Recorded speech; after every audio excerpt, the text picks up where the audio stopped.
gostaria também de convidar que abrissem o vídeo, né, o professor Pedro Mercadante, o professor Brismarck e o professor Ademar, que já está com a janela aberta. Por favor, professor Shida e professor Romo podem permanecer abertos também. Tá? E vamos dar início, então, a esta sessão. Então, só colocar aqui na apresentação correta. Bom, então, estarei aqui moderando a parte da discussão de identidade dos BCTs.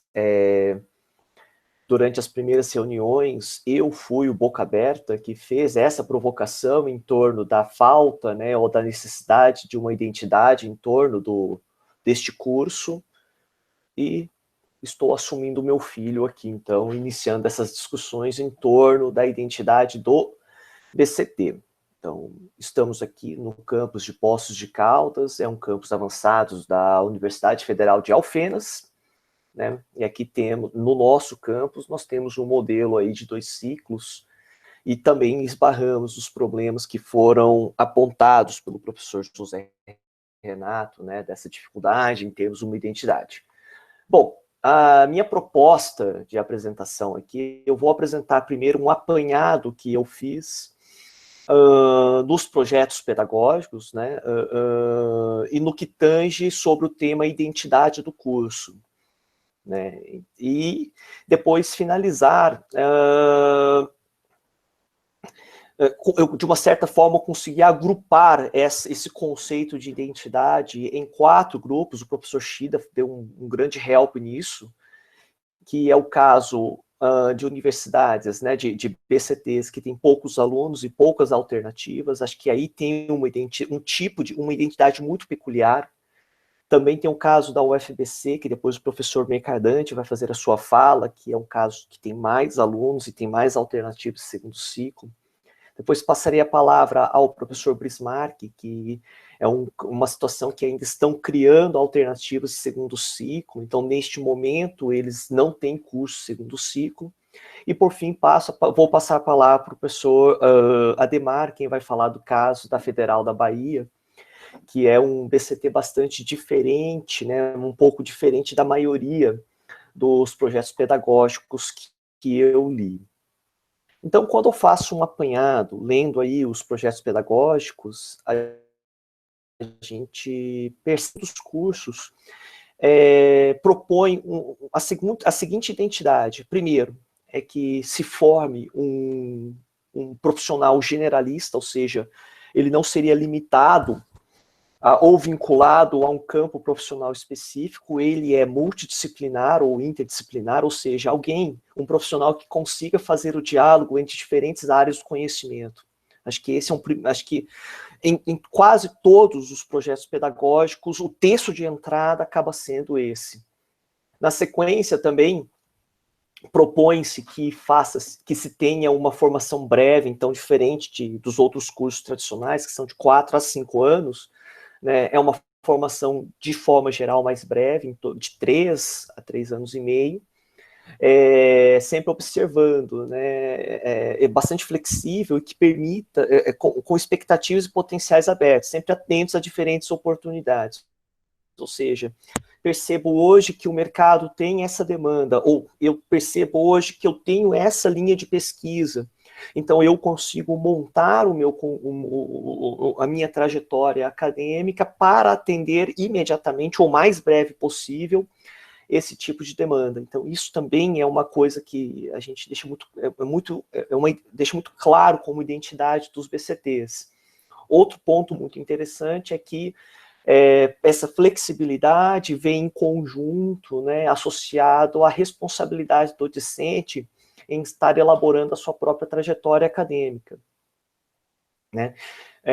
Outro ponto que vem na sequência também, na maioria dos projetos pedagógicos, é que o BCT ele é um subsídio, ele atende como primeiro ciclo dos cursos de segundo ciclo, né? Então, aquela parte de bases matemáticas, computacionais, química, física, biologia, humanidades, linguagem.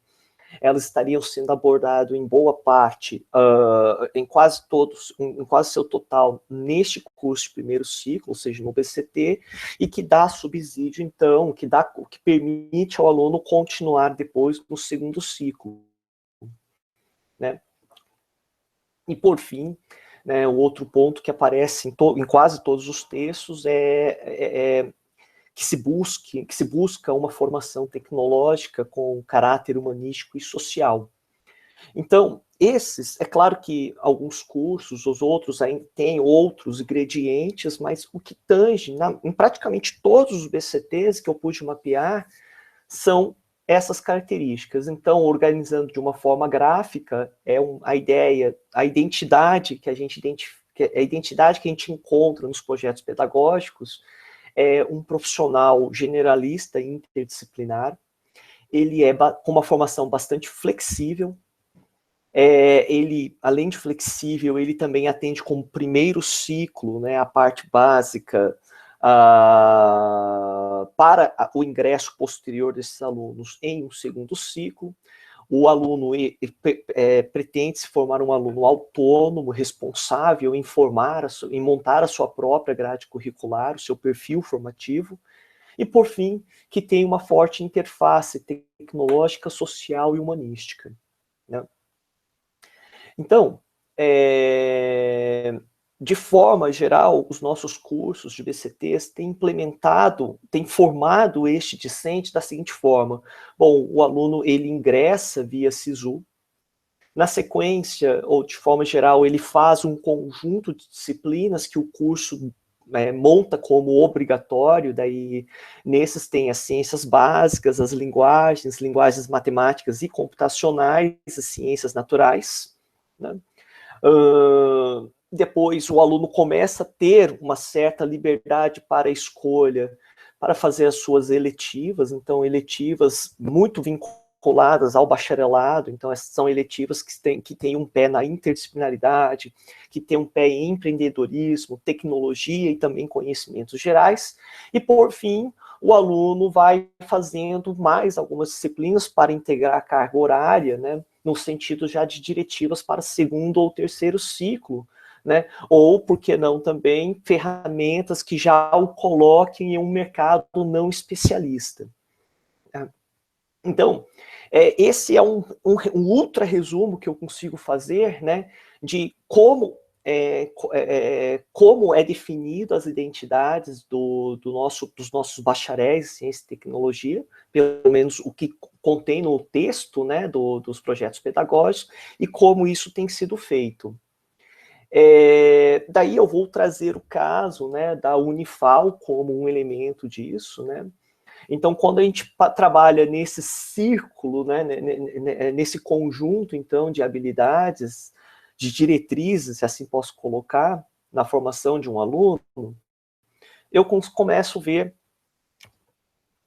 ver que, sim, no nosso caso, o nosso aluno tem uma tremenda autonomia para a escolha de segundo ciclo, então isso acho que a gente cumpre muito bem, acho que a maioria das universidades cumpre muito bem, acho que a gente dá um subsídio muito interessante e bem completo para os cursos, como curso de primeiro ciclo, né? Então, a parte de cálculo, física, química, biologia, computação e linguagens, a gente tem feito isso muito bem.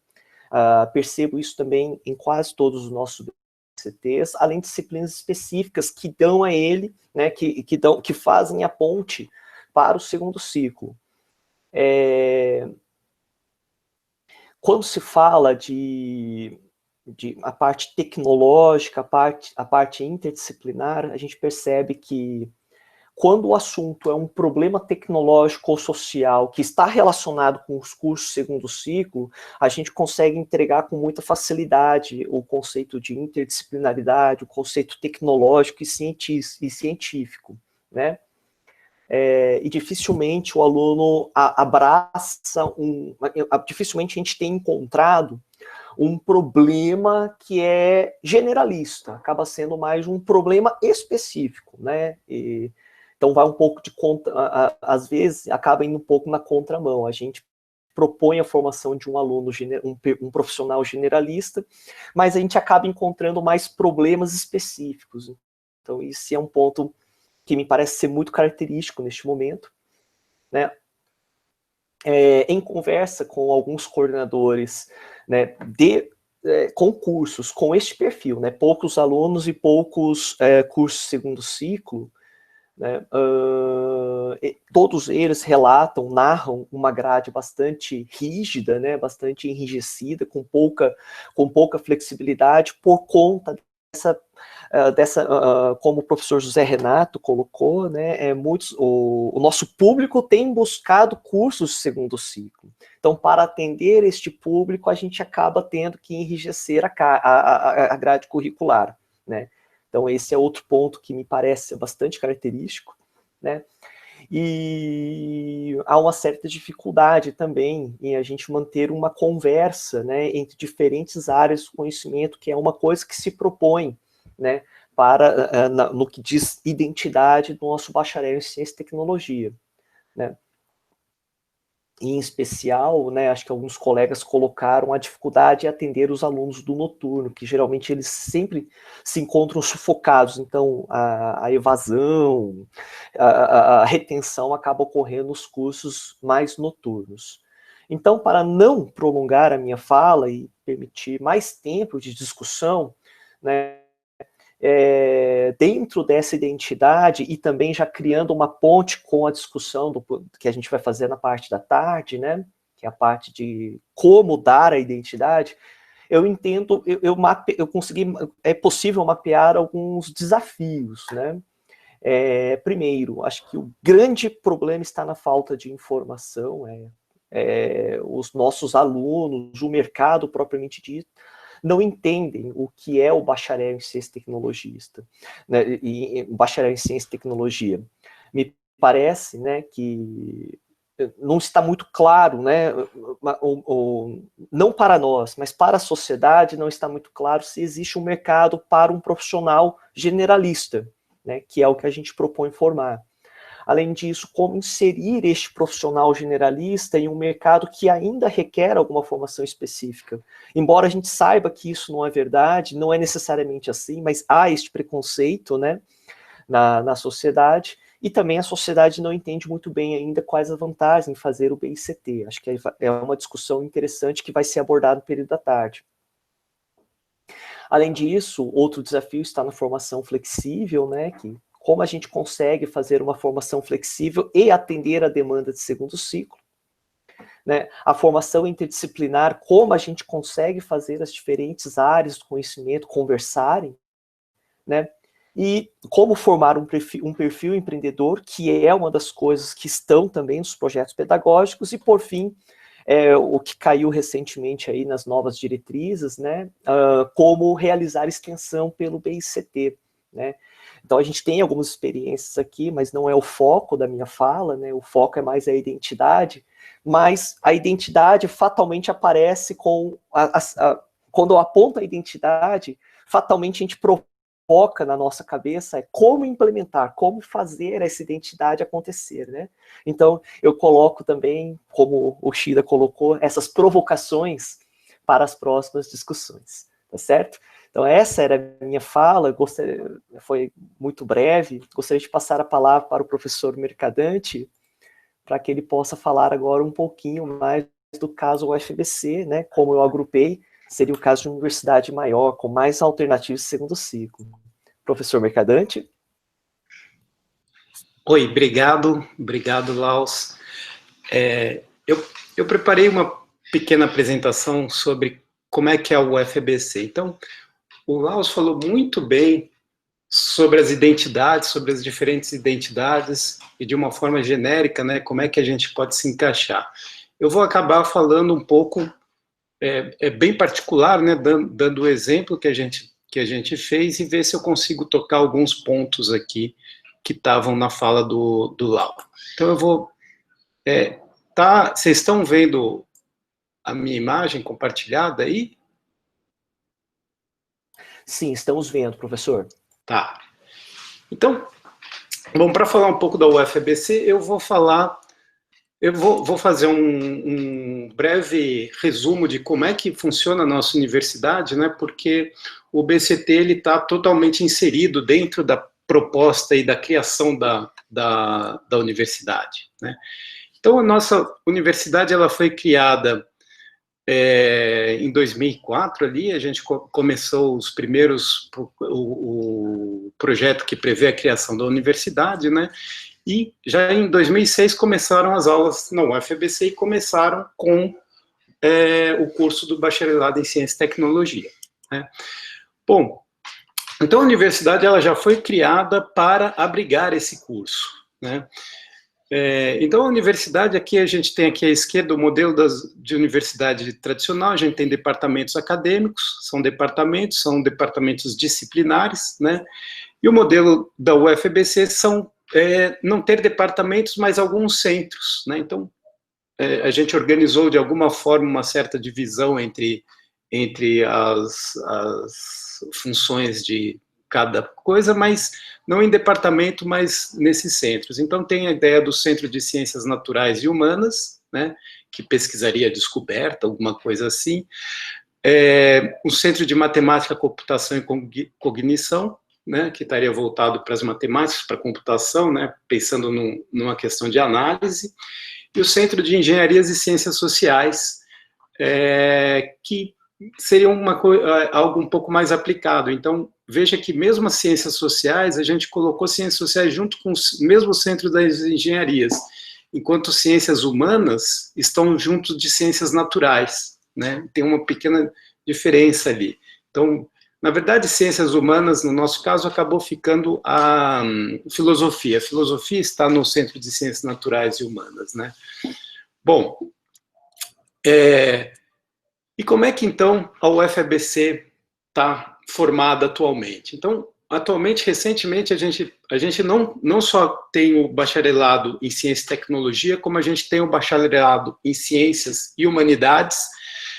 Então, a gente tem aqui 4 portas de entrada, que são 2 bacharelados interdisciplinares, o de Ciência e Tecnologia e o de Ciência e Humanidades, e 2 licenciaturas que a gente acabou de criar esse ano. Esse ano é a primeira entrada, e já tivemos essa pandemia, então tá um Deus nos acuda para o pessoal da licenciatura, mas é uma licenciatura interdisciplinar. Então, são 2 licenciaturas interdisciplinares, uma ligada às ciências e matemática, e outra ligada às humanas, né, às humanidades. E a gente tem, então, 29 graduações, então, que são esses 2 bacharelados interdisciplinares, 2 licenciaturas interdisciplinares, né, e são apenas essas 4 portas de entradas, e aí a gente tem ligado a esses cursos interdisciplinares, a gente tem 8 engenharias, 12 bacharelados, né, e 5 licenciaturas.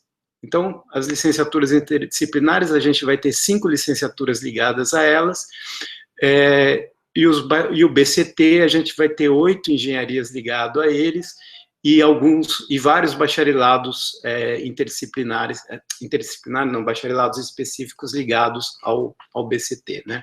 Além das 46 pós-graduações que a gente tem, né, que os alunos podem passar por lá.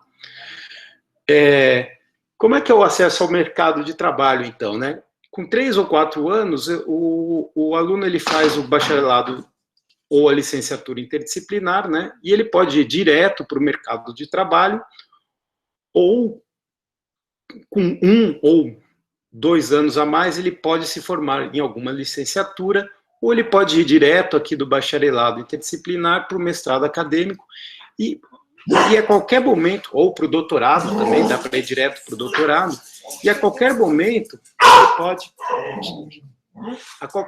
ele pode ir para o mercado, ingressar no mercado de trabalho, tá? Bom, quais que eram os nossos modelos e as referências para criar isso, né? Como falou o professor Cláudio, né? Não veio do nada isso daí. Isso daí é uma coisa que está aparecendo aí no mundo, né? Como organizações, como organizar o ensino superior, né? Então, basicamente, né, a gente tem a ideia de ciclos básicos interdisciplinares, de curta duração, Uma outra questão que norteia essa ideia é a diminuição das regulamentações de atuação profissional. Isso não cabe a nós, mas é uma coisa que norteia essa ideia de você ter um bacharelado interdisciplinar, você tentar reduzir um pouco aquele controle específico de certas categorias que dominam algumas atuações profissionais, né? São cursos de formações flexíveis, né? E uma coisa que norteou fundamentalmente a UFABC desde o seu início é a tentativa de ser uma universidade inclusiva. Então, a gente tem o compromisso com ações afirmativas para incluir os nossos alunos, para conseguir que os nossos alunos venham das mais diversas camadas sociais, né? E, claro, isso tem um compromisso nosso de fortalecimento da educação básica, que está sendo feito agora com a criação das licenciaturas interdisciplinares, né? Está sendo reforçado, e também com a questão da extensão, que a gente está também tendo que atacar esse aspecto aí da extensão, né? Bom, então os documentos e modelos de referência é a Declaração de Bolonha, né? E essa ideia dos ciclos que o professor Cláudio falou. Agora, eu vou passar um pouco para as questões que envolvem especificamente o nosso curso na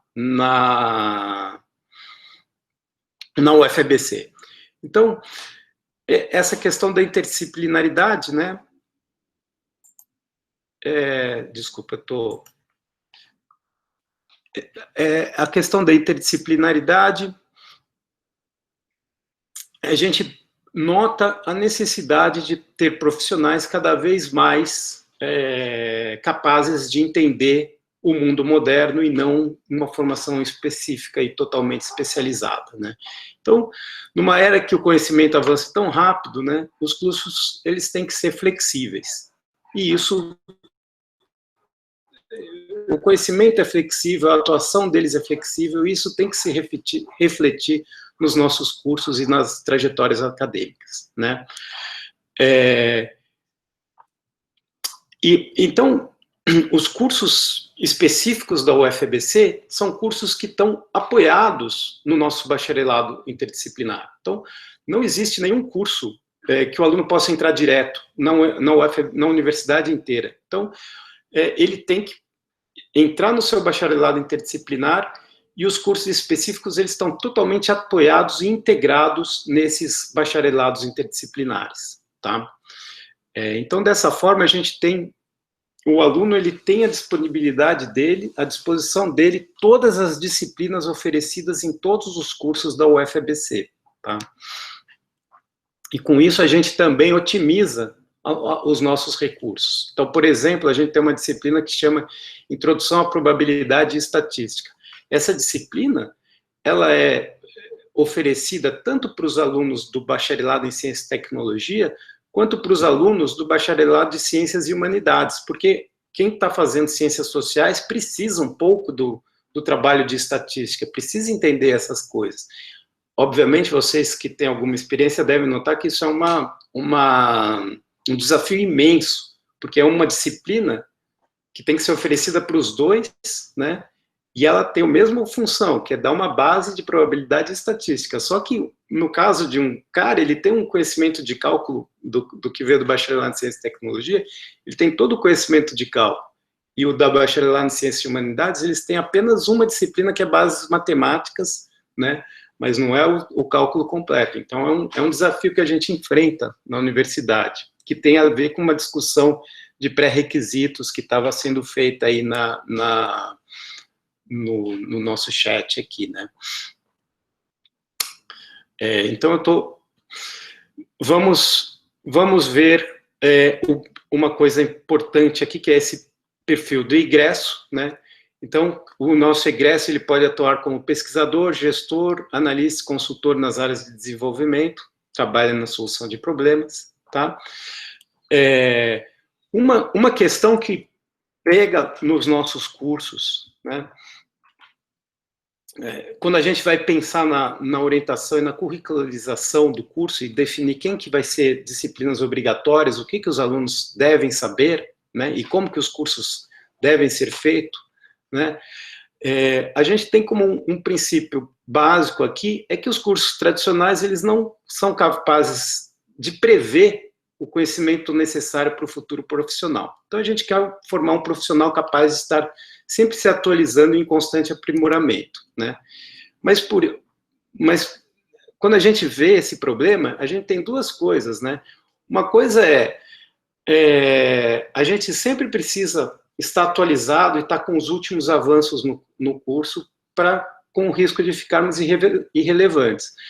Por outro lado, né, os conteúdos, eles não são obsoletos apenas porque nós ensinamos conteúdos obsoletos, mas porque eles serão obsoletos. Então, não adianta a gente ensinar a última linguagem de computação que está sendo usada agora, porque talvez quando o profissional, o aluno se formar, já vai ter uma outra linguagem no mercado.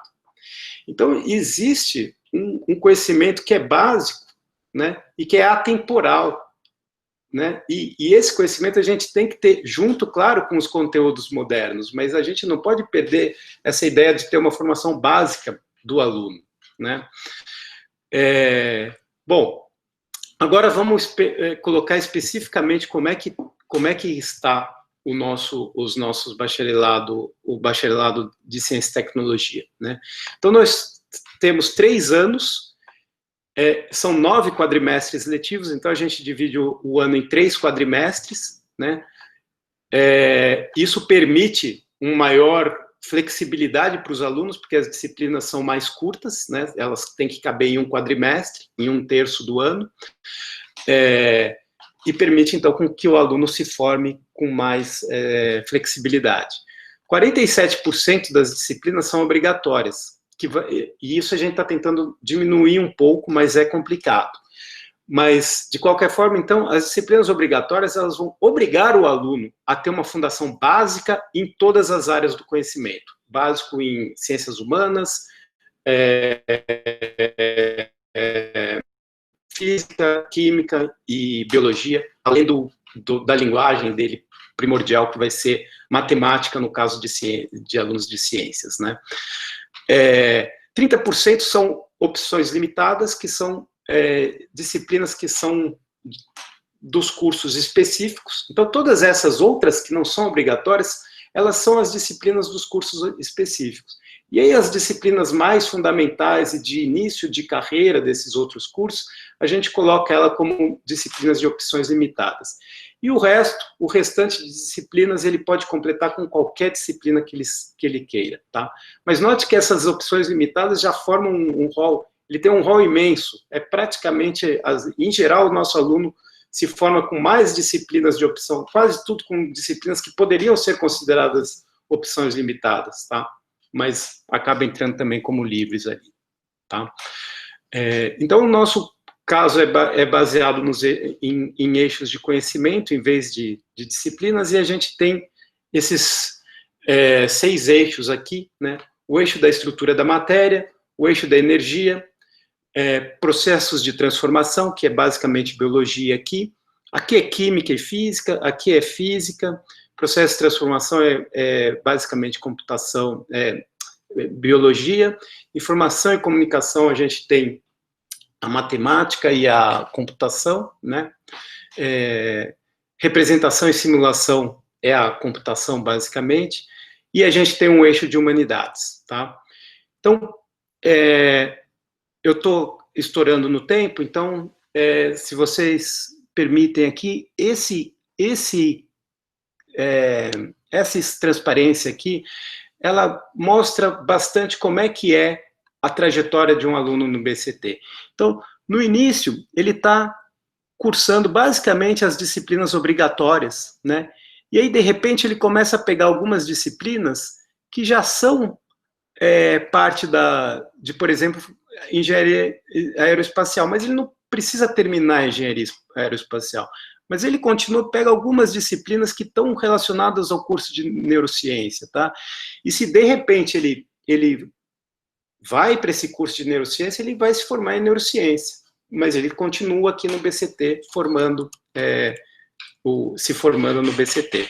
E aqui, para terminar, uma apresentação do nosso quadrimestre. Então, aqui no primeiro quadrimestre, os alunos fazem obrigatórias. Então, é meio difícil de ver aqui, mas aqui o primeiro quadrimestre, obrigatórias.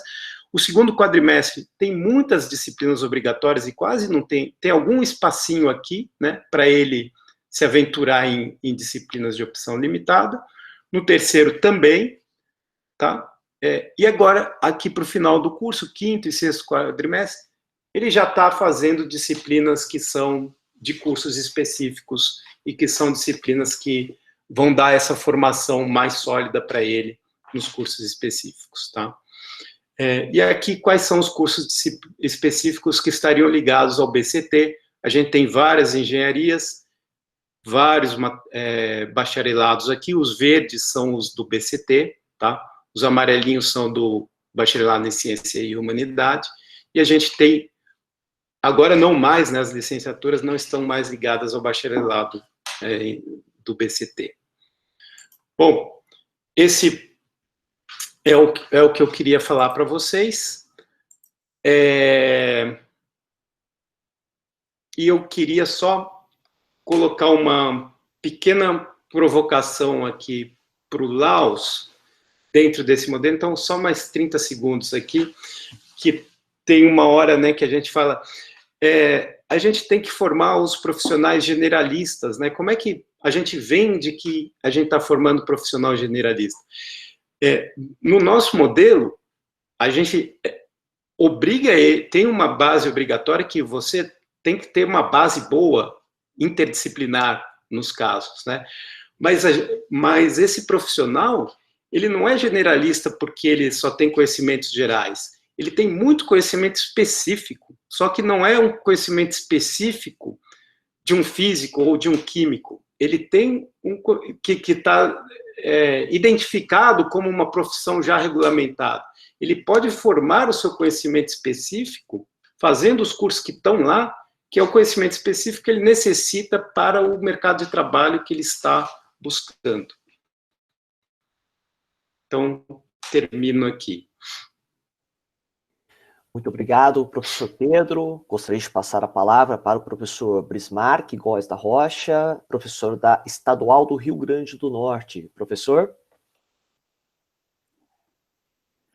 Muito obrigado, Laos. Bom dia a todos. Em nome do departamento, eu agradeço o convite para participar desse evento que eu considero de grande importância. Com certeza, grandes conhecimentos sairão daqui. Vou compartilhar o meu vídeo. A minha tela.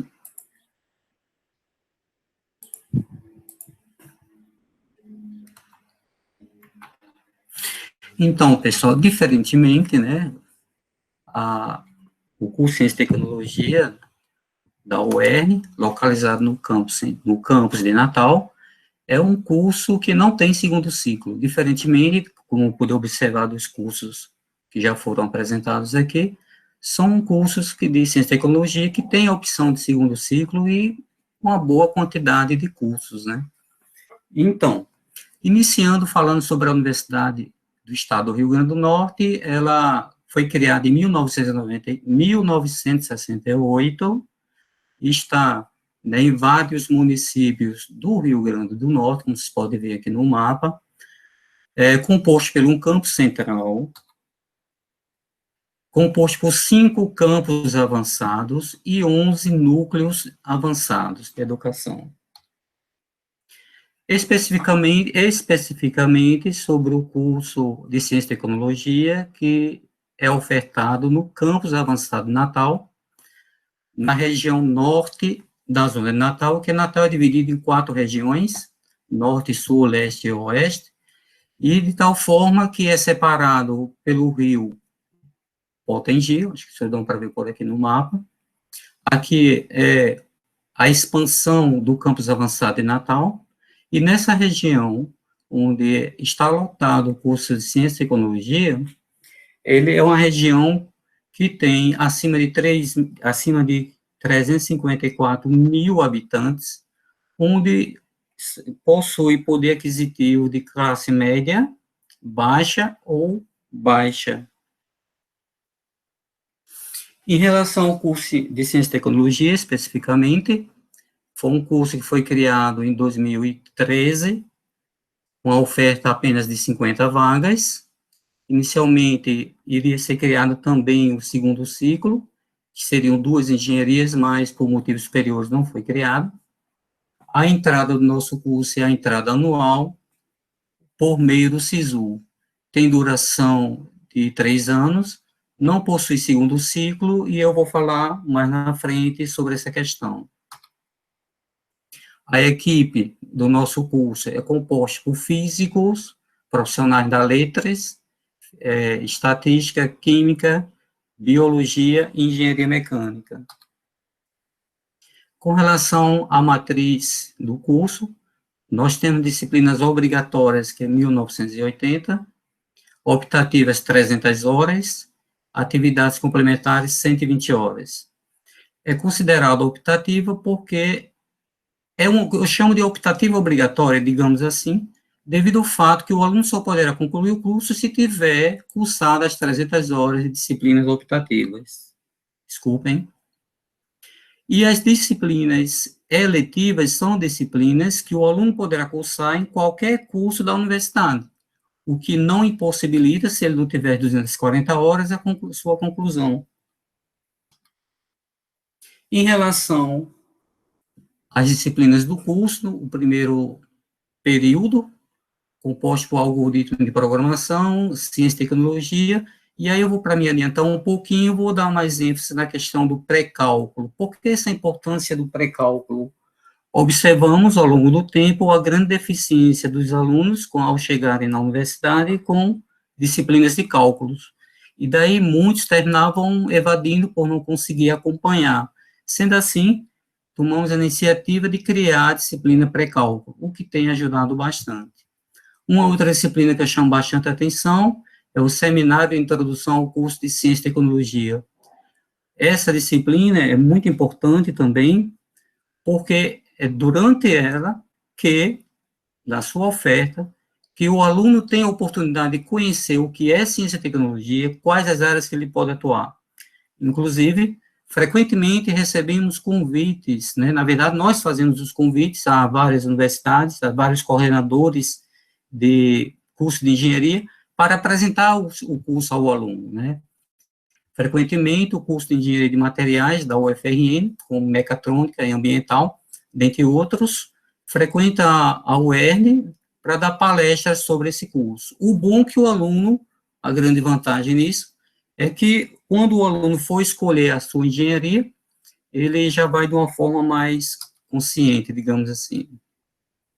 Seguindo o segundo período, com as disciplinas que aparecem aí na tela, vou adiantando um pouquinho, né? E aí eu chamo a atenção no quinto período para a disciplina de projeto, trabalho e conclusão do curso. Para que o aluno conclua o curso, ele tem que defender um TCC. Sendo que, no quinto período, ele já começa praticamente a desenvolver o TCC. É um projeto que tem um professor da disciplina mais um professor orientador do TCC. Então, ele não tem 6 meses para desenvolver um TCC, e sim, podemos dizer, 1 ano. Aqui as disciplinas já do sexto período, e, por fim, aqui o trabalho de conclusão de curso como disciplina, sendo que a orientação já começou no semestre anterior. Ressalto também que temos como disciplinas optativas 30 disciplinas, que são direcionadas à área de computação, meio ambiente, sustentabilidade, aqui não dá para ver a tela, engenharia, e tem também disciplinas na área de Libras. Aqui é a defesa do TCC dos alunos, nem sempre, mas sempre que possível, né, a gente procura fazer um trabalho direcionado à necessidade de alguma empresa.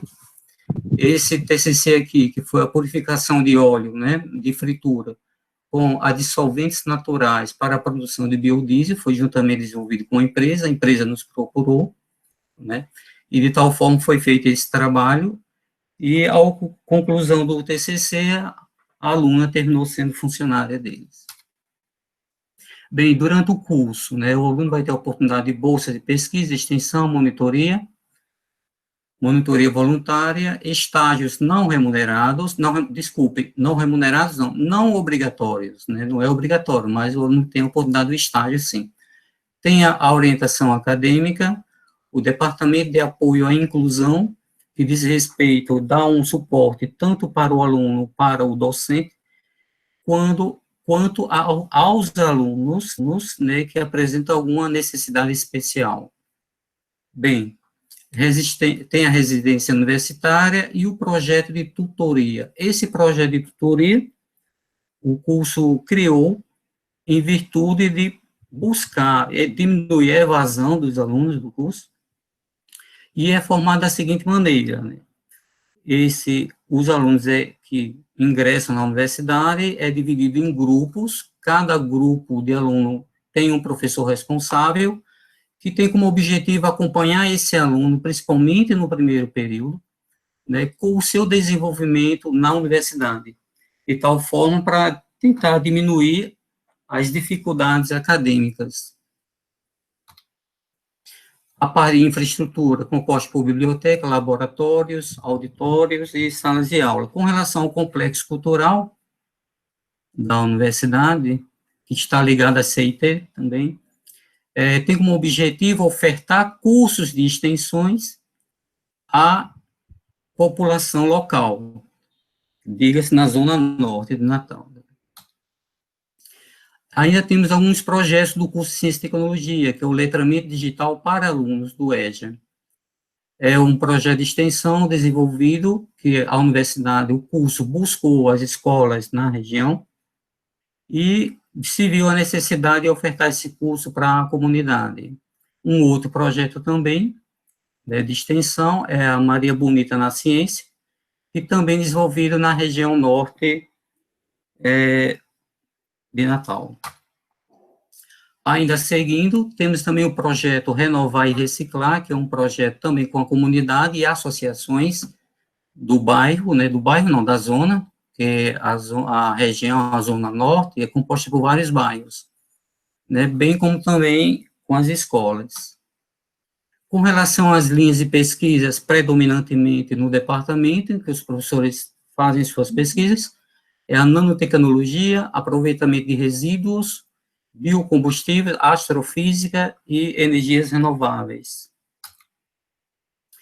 Alguns indicadores, né? Começando com o indicador referente à taxa de ocupação. O curso começou em 2013, em 2020 não temos esses dados devido à questão da pandemia, que o processo foi interrompido. A média de ocupação é de 81%. Estas vagas que sobram, né, ociosas, na minha opinião, tem a ver relacionado com o prazo que o aluno tem para se apresentar, porque o aluno tem um momento pelo SISU que ele tem que declarar um interesse pela vaga, e quando ele declara o interesse pela vaga, quando faz a primeira chamada, a segunda por diante, a gente observa que a quantidade de alunos que são convocados, eles dá para preencher totalmente o curso, as vagas do curso, mas, no entanto, por uma questão de prazo e questões pessoais dos próprios candidatos, terminam perdendo esse prazo. Bem, em relação aos concluintes do nosso curso, o tempo médio são de 7 semestres, que eles ficam na UERN, quando o curso todo são de 6 períodos. O número de alunos por docente são 9. A faixa etária média dos nossos alunos são de 25 anos. A faixa etária média dos alunos que concluem o curso é de 22 anos. O índice de rendimento acadêmico dos concluintes é de 7,8, com desvio padrão 0,6. E o tempo médio de evasão é de 2 semestres. Então, os 2 primeiros semestres são semestres nos quais há a maior probabilidade de correr a evasão. Passando isso, essa probabilidade cai bastante. Bem, qual é a perspectiva do bacharel em Ciência e Tecnologia?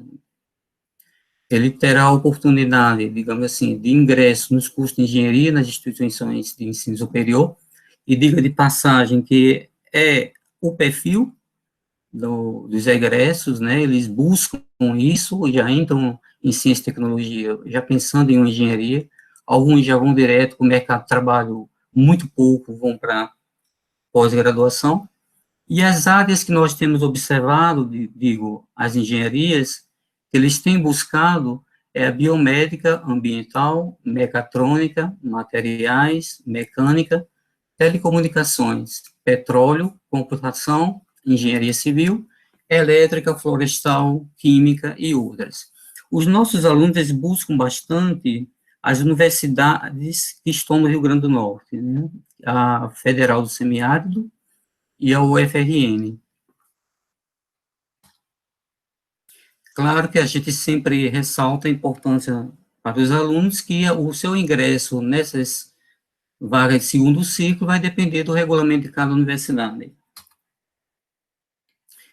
Entendemos também que ele poderá também atuar em empresas privadas, possibilita o ingresso na pós-graduação, empreender seu próprio negócio e ocupar cargos de tecnologia em instituições de pesquisa. E também, com o BRICS, é possível também eles atuarem nessa área. Bem, muito obrigado, pessoal. Termino aqui a minha apresentação e fico à disposição para dúvidas. Muito obrigado, professor Brismarck. Eu gostaria de passar a palavra agora para o professor Ademar Nascimento, da Federal da Bahia. Professor? Bom dia a todos. Eu já os parabenizei na sessão anterior, fica aí o reforço dos meus parabéns à comissão organizadora específica. Bom, estamos aqui, então, na Universidade Federal da Bahia. O curso nosso é denominado de Bacharelado em Ciência e Tecnologia. Estamos posicionados dentro da cidade propriamente dita, porque tem alguns cursos, como eu já vi em outras apresentações anteriores, que estão mais um pouco na região mais interiorana, tá? Mas nós estamos até numa área muito boa da cidade de Salvador, encravado no bairro de Ondina, que fica entre os bairros da Barra e o bairro do Rio Vermelho. São dois bairros de classe média e alta. Falo isso para mostrar que é uma localização privilegiada e que, de certa forma, em termos de mobilidade urbana, ela é bastante, razoavelmente satisfatória. Tá? Então, os estudantes acessam a universidade, aqueles que não vão, evidentemente, com seus carros próprios, podem fazer uso do transporte urbano rodoviário e até mesmo do próprio metrô, que tem algumas linhas que levam de ônibus, fazem a integração para a universidade. O nosso bacharelado está sediado no Instituto de Humanidades, Artes e Ciências, professor Milton Santos, e nesta unidade estão abrigadas 4 bacharelados. O bacharelado nosso em Ciência e Tecnologia, o bacharelado interdisciplinar em Saúde, o de Artes e o de Humanidades. O nosso, especificamente, ele também está programado para 2.400 horas. Dentro dessas 2.400 horas, aí dentro tem aproximadamente 7.744 horas de disciplinas previstas, mais 180 horas de atividades complementares e mais em torno de 470 disciplinas, que são as chamadas disciplinas livres. Entretanto, o nosso perfil, como esse quadro nosso agora, esse tema, esse tópico nosso é de identidade, eu vou procurar centrar um pouco em elementos que nos levem a esta interpretação. Entretanto, desta carga horária, dessas 2.400 horas, nós temos, diferentemente da Federal do Rio Grande do Norte, que tem uma expressivo quantitativo de carga horária obrigatória, a nossa carga horária obrigatória é de aproximadamente 476 horas, que estão distribuídas aí em aproximadamente 7 disciplinas. Quais sejam? Estudos da Contemporaneidade, que aborda como nome 1, né? 1 e a 2, aí são duas disciplinas, que abordam temas, como o nome já diz, temas atuais. Ciência e Tecnologia 1, cujo foco é na questão da ciência da computação. Tá? Ciência e Tecnologia 2, o foco é nas bases matemáticas, mais especificamente uma introdução ao cálculo superior, limites, derivada, integral. A outra disciplina, que é denominada de leitura e produção de textos, como o nome já diz, né? Lida com habilitar o aluno, né? No desenvolvimento da leitura, interpretação e escrita científica. Né? E, por fim, a disciplina de elementos acadêmicos, né? Que é digamos assim, uma disciplina que é introdutória ao bacharelado em Ciência e Tecnologia, que visa, dentre outros conteúdos, prepará-los também para a escrita científica, produção de artigos científicos, né? Também temáticas relativas à introdução aos cursos de área 1, mas particularmente da engenharia, a exemplo de softwares como aplicativos como CAD, por exemplo, de desenhos, tá? E também sobre a vida universitária, colocá-lo a par sobre a vida da Universidade Federal da Bahia. Então, desse conteúdo, dessas 7 disciplinas obrigatórias, a grande maioria delas, como foi aqui observado,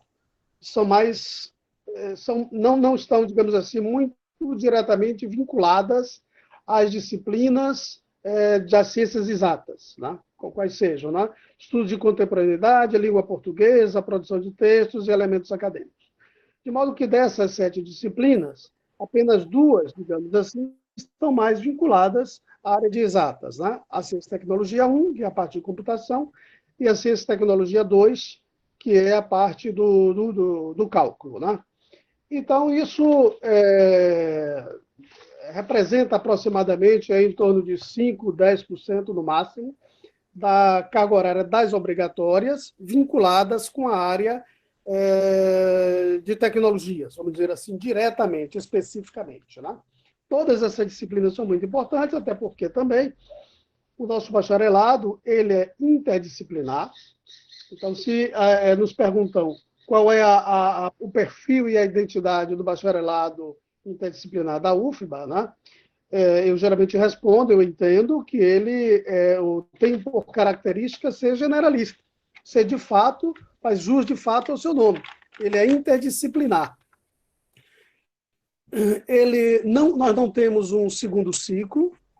Os alunos que adentram ao bacharelado interdisciplinar em Ciência e Tecnologia assim o fazem geralmente através do SISU, né? Essa é a porta principal de entrada, como é praticamente para toda a universidade. E, naturalmente, que a grande maioria pleiteia fazer a sua progressão, como aqui chamamos de cursos de progressão linear, que são aqueles cursos mais tradicionais, onde a universidade oferece um elenco muito amplo, como quase todas as nossas universidades federais, né, que vai desde música, nutrição, né, até as nossas tradicionais físicas, engenharias, medicina e direito. Então, no caso específico dos egressos do bacharelado de Ciência e Tecnologia, como já era esperado, a grande maioria, digamos, já foi mais, mas hoje talvez até diminuiu um pouco, tá? Imagino que em torno de uns 75% a 85%, mais ou menos aí dentro, a preferência é pelas engenharias, tá? Dos egressos da Ciência e Tecnologia. E aí, evidentemente, é que surge uma outra característica nossa. Dado a este perfil, de fato, interdisciplinar do curso, essas disciplinas obrigatórias, as que eu mencionei ainda há pouco, elas têm pouco aproveitamento na grade vertical das engenharias. Então, o aluno, evidentemente, que ao pleitear e ao ir para, digamos, uma escola politécnica, ele vai ter que cumprir, naturalmente, tudo aquilo que está previsto no projeto pedagógico das engenharias. Então, ele vai ter que cursar, naturalmente, as disciplinas do conteúdo básico, do conteúdo profissionalizante e do conteúdo específico. Naturalmente que ele pode aproveitar algumas dessas disciplinas, que ele assim o fez por livre e espontânea vontade, porque há espaço para isso, né, que há um elenco de chamadas disciplinas livres, que são 476 horas, em que o aluno pode sim pleitear e fazer essas disciplinas, cumprir essas disciplinas. Né? Muito embora nem sempre essas disciplinas são fáceis dos alunos assim se matricularem, eles reclamam bastante, porque ainda há, inclusive, dentro da nossa própria universidade, digamos assim, uma pouca identidade, uma pouca referência, vamos dizer, de integração do bacharelado com os demais cursos. Existem alguns conflitos, algumas vezes muito explícitos, que não vale aqui a gente entrar por essa seara, como é o caso do pleito para a progressão para a medicina. Mas isso não tem a ver conosco aqui. De qualquer modo, há uma resolução na universidade que também assegura uma certa reserva de vagas nas disciplinas sem pré-requisito para os alunos, para serem ofertados ao bacharelado de Ciência e Tecnologia. Tá? Então, está lá assegurado em torno de 10% a 20% aproximadamente aí, que a resolução assegura. Mas, ainda assim, os alunos reclamam bastante que essa resolução muitas vezes não é cumprida, eles têm dificuldades de se matricularem de fato nessas opções, muitas vezes essas disciplinas são reservadas aos alunos dos cursos tradicionais, das engenharias, e eles são colocados, digamos, aí em segundo plano. Há casos muito típicos na universidade que alguns colegiados, alguns departamentos, de modo unilateral, às vezes até desmatriculam alguns desses alunos, tá? Não sabemos diretamente qual a razão, mas certamente é em função das demandas internas.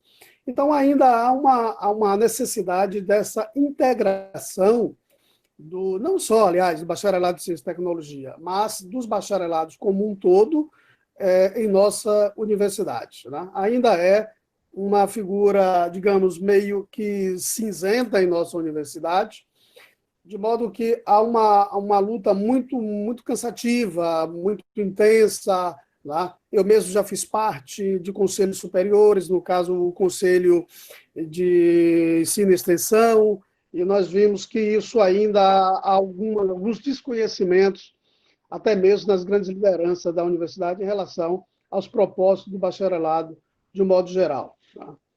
Nós, também diferente do que foi apresentado por outros colegas, não está previsto também no nosso projeto, estamos trabalhando também nessa direção, estamos avaliando como instituir, que é a questão do TCC, infelizmente não temos, e ele é muito importante. Tá?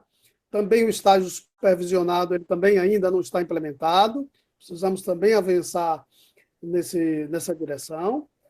Tá? Mas tem a opção, naturalmente, dos alunos pleitearem junto com os professores que estão vinculados ao estrito sensu, ao lato sensu, aqueles professores que têm produção científica, que submetem os seus projetos às bolsas de iniciação científica. Esses alunos, naturalmente, podem, assim, integrar e fazer parte de grupos de pesquisa, como ocorre naturalmente. Tá? Eu não tenho conhecimento se existem alunos, pelo menos do bacharelado de Ciência e Tecnologia, que tiveram êxito em matrículas em mestrado, no estrito sensu.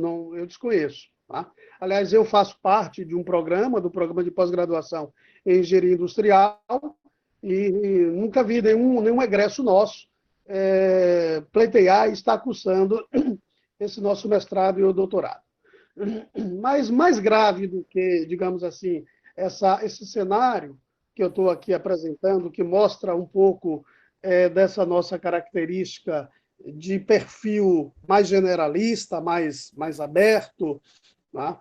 É uma tentativa de nos consolidarmos, de fato, como um primeiro ciclo nessa universidade. Nos parece, a grande discussão interna nossa continua sendo que grandes mazelas ainda da nossa falta de identidade, né, elas certamente seriam solucionadas uma vez que a universidade pudesse vir a, de fato, formalizar uma entrada única através dos bacharelados, especificamente do bacharelado em Ciência e Tecnologia. Né, e isso me parece que, nesse momento, não há uma solução plausível, há uma direção ainda que aponte que, de fato, isso venha a acontecer em médio, né, médio cenário. Né? E ainda mais grave é uma questão também complexa nossa, uma grande demanda nossa, que é espaço físico. A nossa universidade aqui, certamente muitas também de vocês, né, aí, nós tivemos um inchaço muito grande, sobretudo com o advento do Reúne. Aliás, os nossos bacharelados, eles têm origem no Reúne, né? E é o caso também o nosso aqui. Como eu falei na sessão anterior, nós somos hoje a maior unidade da Universidade Federal da Bahia. Né? Os números aí indicam em torno aí de 4.500, 5.000 alunos matriculados, é muita gente. E não temos um prédio, não temos um edifício específico do Instituto de Humanidades, Artes e Ciências. Né? Tem sido feito alguns arranjos. Atualmente nós ocupamos provisoriamente uma antiga instalação que era um pavilhão de aulas, tá? E temos 2 prédios semi-acabados, que desde aquela época aí, né, mensalão, lava-jato, essas coisas aí que já duram eternamente em nosso país, a coisa fica lá inacabada, né, e não tem previsão. Tá? Entra ano e sai ano, e há informações institucionais de que vai haver essa inauguração e não ocorre essa inauguração. Nós somos certamente um dos mais antigos bacharelados no Brasil, tá? Já completamos 10, estamos caminhando agora para 11 anos de iniciado, né? Vim aí de 2009 aproximadamente, tá? E já era, evidentemente, para termos um assentamento físico, né?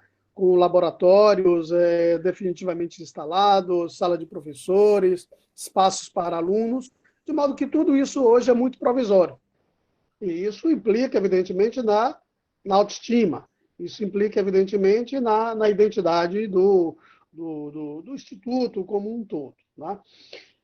Entretanto, a despeito dessas dificuldades, nós, professores, grandes lideranças dos nossos bacharelados, né, instituíram seus laboratórios. Né? Então, nós temos hoje muitas referências, né, dentro do nosso bacharelado. A exemplo do laboratório denominado LabIAC, que é um espaço de multiuso, né, dos bacharelados como um todo, aliás, em toda a universidade, onde os alunos podem lá adentrar e juntamente com suas orientações, fazerem algumas atividades, geralmente de extensão. Não é um laboratório de pesquisa, mas um laboratório de extensão, mas bastante já consolidado dentro da universidade, de criação e inovação. Temos aproximadamente aí 13 professores, que têm um perfil também um pouco variado, conforme já foi apresentado nos nossos outros bacharelados. Tá? Então, temos colegas que são graduados em física, em matemática, em engenharia, também temos pedagogas, né? Ciência da computação. Então, é bastante também variado, né, a composição do nosso corpo docente. Né? Isso tem vantagens, porque, de fato, por ser um bacharelado interdisciplinar, isso realmente ajuda bastante. Né? Em termos, aí voltando mais para a questão da nossa identidade, em razão, muito provavelmente, por conta das origens da criação do bacharelado, e que com esse perfil muito amplo, tá? Os alunos e todos nós, professores e tal, percebemos que não há uma terminalidade nesse curso, como ocorre mais especificamente na Unifesp, como ocorre na UFABC, como eu vi agora a apresentação do professor também Bismarck, né? Professor Laus, etc. Nesses casos aí, existe uma terminalidade mais próxima de uma migração direta para cursos de área 1, como arquitetura, como engenharia, como ciência da computação. Aqui, não necessariamente. Isso gera alguns conflitos de identidade. Né? Geralmente, aquela tradicional pergunta que esses alunos nos trazem nos primeiros dias de sala de aula, né? O que é que um egresso no bacharelado de Ciência e Tecnologia faz, né? Quais são as opções de mercado de trabalho para ele? Sentem-se angustiados quando os próprios pais, familiares e vizinhos perguntam, fazem essas perguntas a eles, e eles não têm respostas, né? Sentem-se também muito angustiados porque não têm possibilidade de atribuição profissional no CREA. Então, essa é uma crise de identidade que já se dura em torno de 10 anos. Mas é uma proposta muito inovadora. De fato, como na abertura do nosso evento o professor Shida observou, né? O futuro vem daí também, está por aí nessa direção do Acordo de Bolonha, dos colleges, etc. Tá? É essa direção. Precisamos aperfeiçoar, essa é a verdade, melhorar, incorporar ele na sociedade, né? Que a universidade, de fato, o absorva, né? Como um primeiro ciclo. Né? Porque nesses casos, por exemplo, do Acordo de Bolonha, ele tem um perfil muito típico, né? O egresso desses cursos, no caso do bacharelado de Ciência e Tecnologia similar ao nosso na Europa, né, ele sai praticamente como um engenheiro júnior. Então, ele tem lá atribuições profissionais nos seus respectivos órgãos de classe. E aqui os nossos, infelizmente, não têm essa expectativa, e como está, não vai ter nunca. Tá? Por isso que é necessário um grande esforço nosso, estamos assim nessa direção. Estamos conversando com vários atores, né, internos e externos, para aperfeiçoarmos o nosso bacharelado. Tá? Eu creio que ele realmente não tem como voltar atrás, ele só tem que evoluir. Tá? E, de fato, se ele vier a ser um primeiro ciclo, ele otimiza os recursos da universidade. Você não precisa ter várias entradas, quer dizer, uma entrada só, dá pelo SISU, mas fica essa pulverização da maioria dos alunos pleitearem a medicina, pleitearem as engenharias, etc. Né? Então, essa é um breve resumo, né, que eu observo aqui e coloco aí à disposição dos colegas depois para os nossos interlocuções. Obrigado. Muito obrigado, professor Adhemar.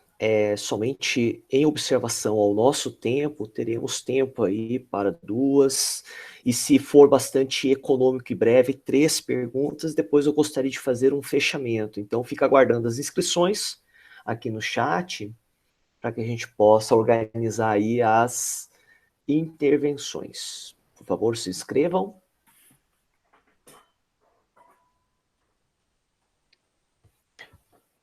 Então, professor Shida, por gentileza, a palavra é sua.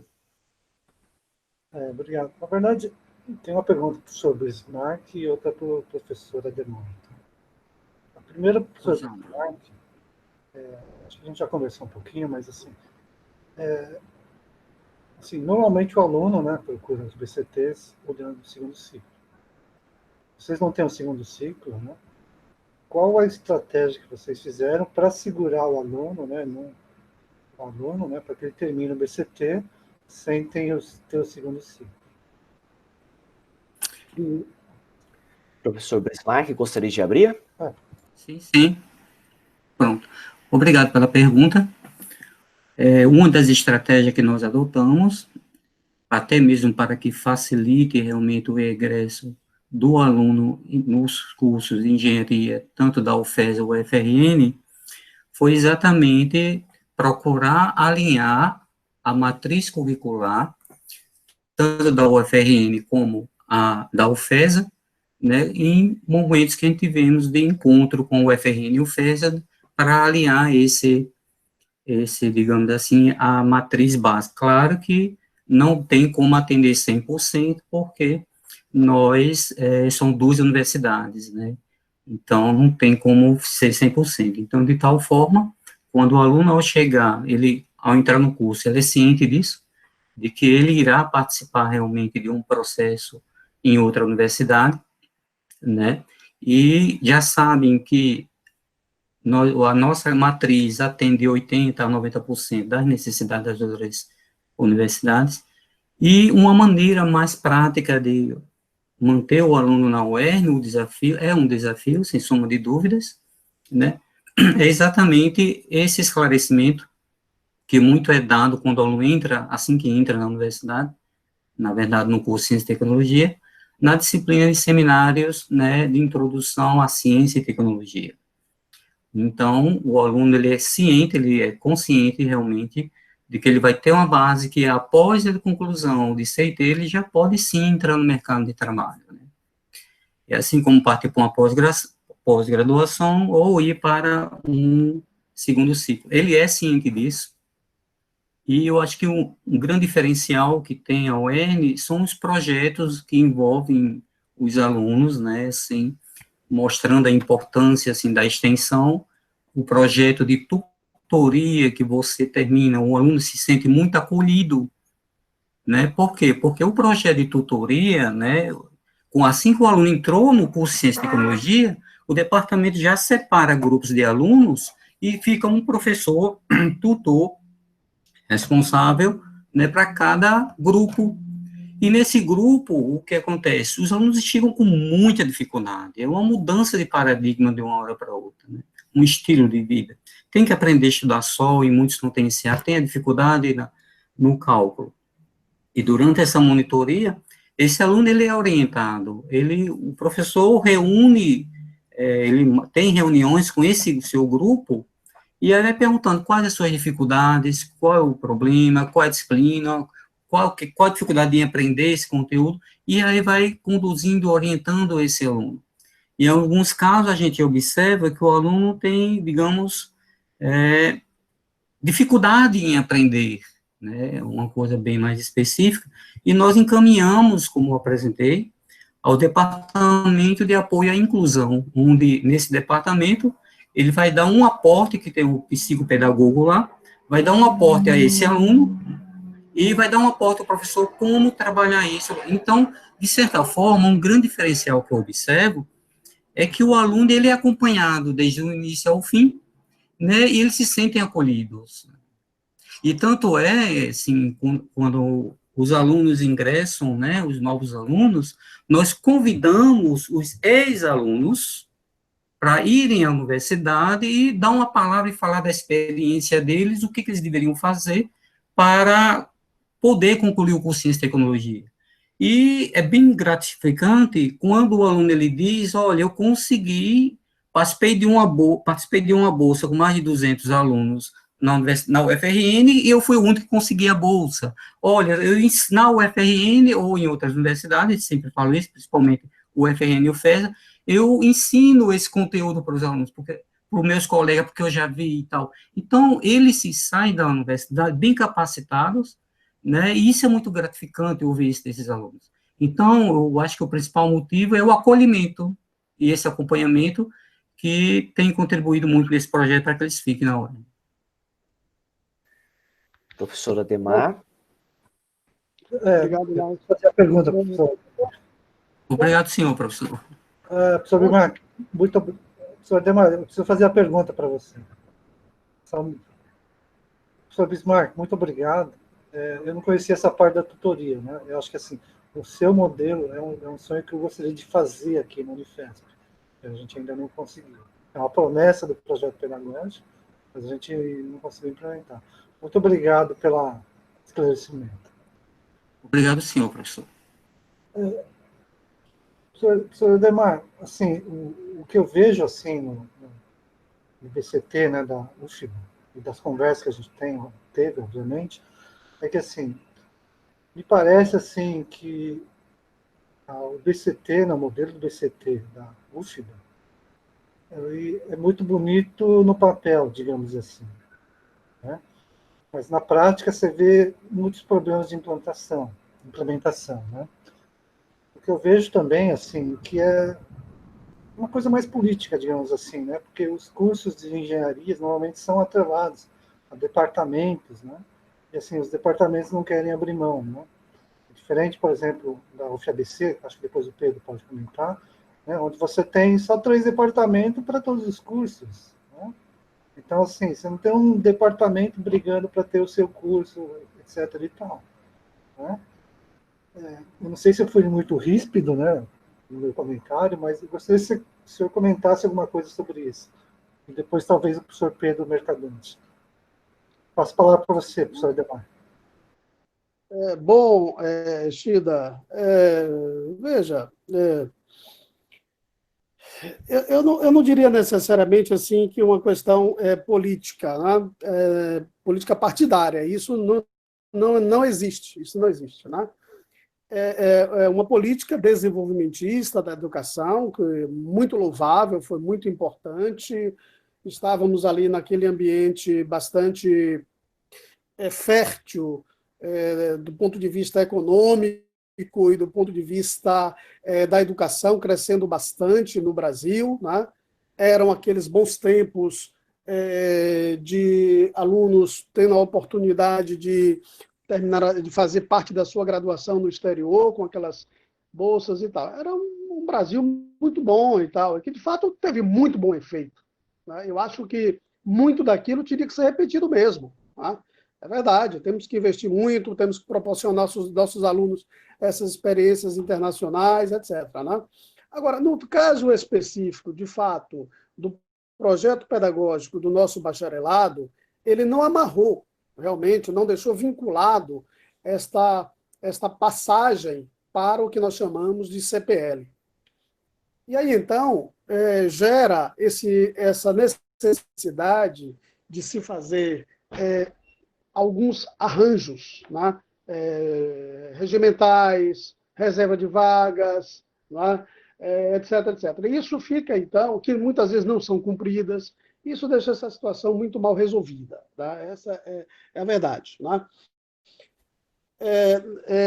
Agora, sendo mais pontual no que você certamente gostaria de ouvir, né? Ou seja, o que a gente faz para estimular esses alunos a continuarem, já que não está assegurado a vinculação direta ao segundo ciclo. Bom, a defesa lá atrás, né, da comissão que fez o projeto desse curso, né, durante os seminários que nós participamos à época, lá por 2009, etc., observava que o Brasil não precisava necessariamente de ter todo mundo como engenheiro, de ter todo mundo como médico, arquiteto, etc., etc., né?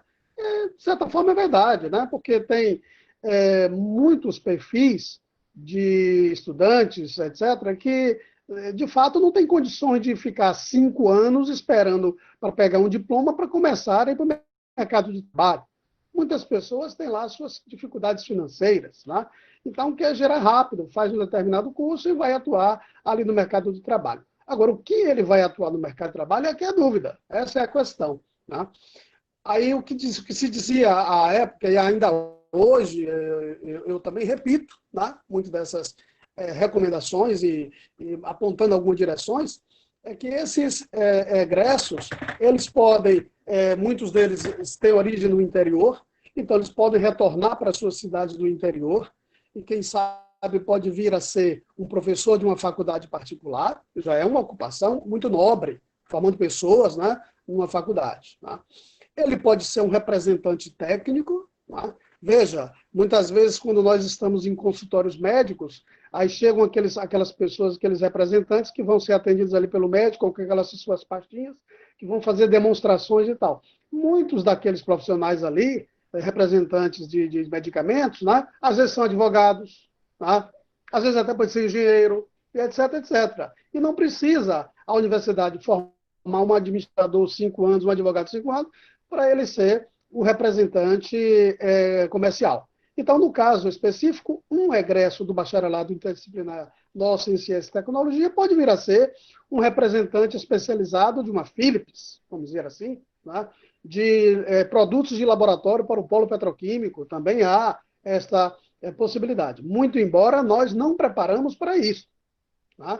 O encadeamento curricular não dá a ele essa possibilidade. O que dá a ele é uma vivência de transformar uma pessoa, né, de ensino médio em um cidadão de nível superior, mais crítico, mais atuante, que já sabe escrever um artigo, já sabe interagir, e etc. Nesse sentido mais genérico, mas não que a universidade assim o prepare. Ele pode também estar apto para alguns concursos públicos. Naturalmente que alguns concursos são mais abertos, aceitam qualquer nível superior, tá? Então não são todos, mas alguns estão aí, tá? A universidade tem feito um esforço também muito grande, na nossa reitoria tem feito um trabalho excepcional, né? Que é, veja, nós estamos num Brasil, num Nordeste, numa Bahia, né? Onde grande parte da população é muito pobre, né? E assim estamos dentro da universidade com esta referência, né? A universidade é um extrato social disso que está aí. Nós temos 2 cursos diurno e noturno. Tá? Nós estamos no estado onde numa capital onde 80% da população é negra, no estado em que milhares e milhares, né, de alunos de nossa universidade estão em situação de extrema vulnerabilidade social. Tanto é que essa é uma das razões pela qual a Universidade Federal da Bahia rejeitou peremptoriamente, né, a continuação do semestre 2020.1. Criou-se um semestre chamado suplementar, tá? Justamente porque ele não é obrigatório, porque sabe-se que muitos dos nossos alunos, né, milhares deles, foram feitos questionários e responderam que não têm a menor condição de acompanhar um semestre remoto. Tá? Se dentro da nossa cidade, dentro de São Paulo, tá? Em Moema, em Jardins, tá? Aqui em Salvador, Rio Grande do Norte, seja lá onde for, nas capitais, já temos dificuldades com o nosso 3G e 4G, imagine os alunos que estão agora, por conta da pandemia, retornaram para as cidades do interior, muitos deles zona rural.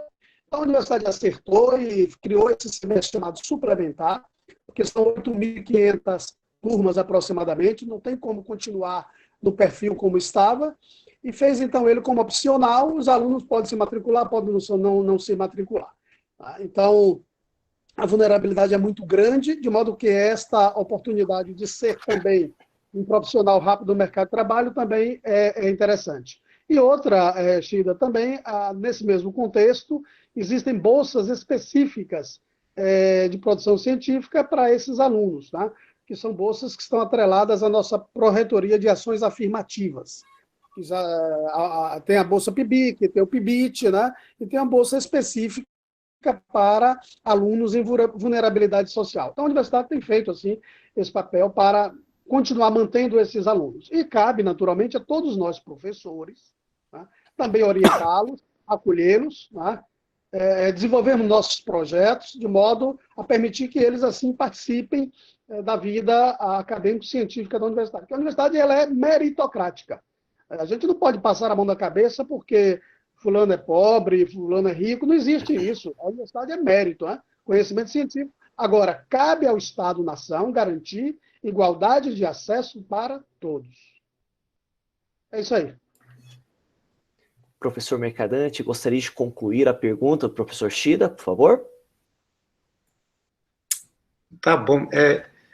Eu estou um pouco confuso. Shida, você pode repetir um pouco exatamente? Não, Pedro, é o seguinte, tem algumas universidades que você vê os cursos de engenharia, ou alguns bacharelados de ciências exatas, tem muita resistência a aderir ao BCT. Né? Isso, em parte, eu começo a olhar e parece que, assim, os cursos são muito atrelados a departamentos, né?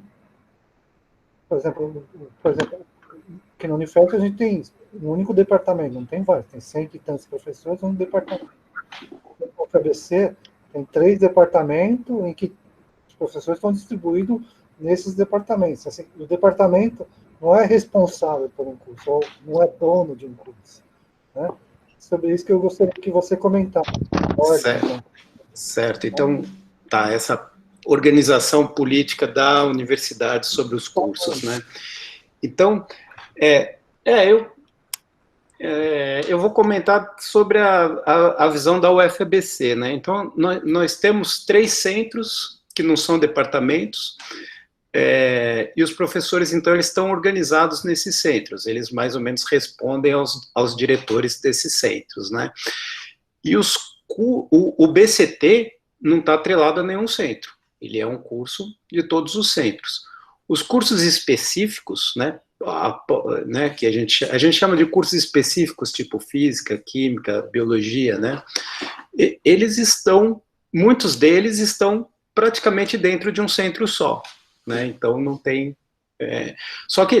mas a política da universidade é que as disciplinas oferecidas nesses cursos, elas são aproveitadas por todos os cursos. Então, por exemplo, a gente tem biologia e tem ciências biomédicas, né, e tem uma engenharia biomédica, e a gente tem biologia, e tem neurociências, tá? Tem algumas disciplinas que os cursos oferecem. Um curso vai oferecer uma disciplina e ele vai servir para todos os cursos que vão utilizar essa disciplina. E a gente procura não ter uma duplicidade de cursos. Então, mesmo na química, você vai oferecer, sei lá, a estrutura da matéria para física, e você não vai ter um igual para química, vai ser o mesmo curso. Então, a mesma disciplina. Né? Então, esse arranjo é super complicado. A gente vai dar álgebra linear, é uma disciplina que é oferecida única, álgebra linear. O aluno porque é para o BCT, na verdade, né? Mas ela é oferecida pela matemática. Né? E o aluno da matemática é obrigado a fazer álgebra linear. O aluno da física é obrigado a fazer álgebra linear. O aluno das engenharias é obrigado a fazer álgebra linear. O do BCT não é obrigado a fazer álgebra linear. Essa não é uma das nossas obrigatórias, porque, por exemplo, o aluno da biologia não precisa de álgebra linear, quer dizer, não é uma necessidade tão premente para ele. Então, a gente tem sempre essa